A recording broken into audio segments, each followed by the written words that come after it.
In day one, we learned basic AI terms.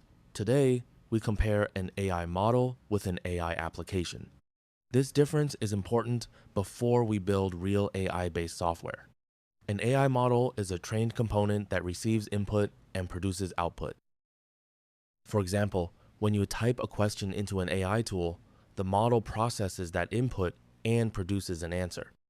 An AI application is the software that uses an AI model to solve a user problem. For example, a chatbot app may use an AI model behind the scenes, but the application is what the user actually opens and uses. The AI model is not the full product. The model is the trained component. The AI application is the software that uses the model to solve a user problem.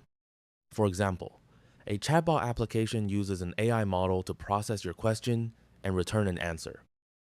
Now I run the file, and Python prints the difference between an AI model and an AI application. The output shows the AI model definition and the AI application definition. This confirms the difference between the trained component and the usable software. An AI model receives input and produces output. An AI application uses that model to solve a user problem. In the next lesson, we will learn what an AI API is.